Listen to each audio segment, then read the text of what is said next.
Bagaimana dengan mereka yang meninggal tanpa iman? Suami saya tidak pernah doa, kakek saya nggak pernah beribadah, ibu saya nggak pernah buka Alkitab, apalagi hatinya.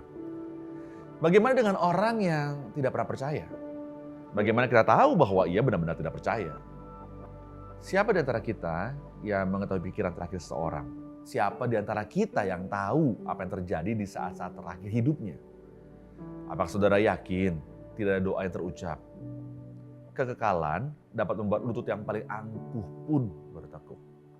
Mungkinkah seseorang menatap jurang maut kematian tanpa berbisik memohon belas kasihan? Dan mungkinkah Allah kita yang mengasihi orang yang rendah hati menolaknya? Dia tidak menolaknya di Kalvari.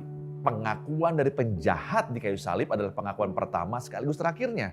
Namun Kristus mendengarnya. Kristus menerimanya.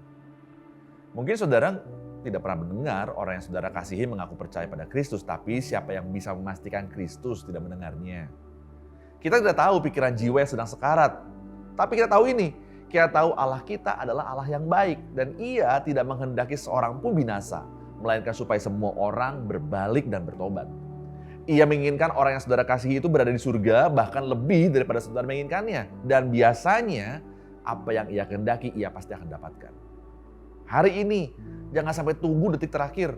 Tuhan memanggil saudara untuk jadi pembawa kabar baik bagi keluarga, bagi sahabat, dan juga orang-orang yang saudara kasihi.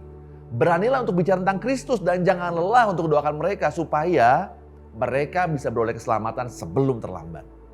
Mari kita berdoa. Tuhan Yesus, Engkau mengasihi setiap jiwa lebih dari yang bisa aku bayangkan. Tolong aku Tuhan untuk punya keberanian dan belas kasihan untuk menginjili orang-orang di sekitarku. Beri aku hikmat untuk bisa berbicara pada waktu yang tepat dan kesetiaan untuk terus berdoa buat mereka. Pakai hidupku Tuhan untuk membawaku lebih banyak orang datang kepadamu sebelum terlambat. Dalam nama Yesus aku berdoa.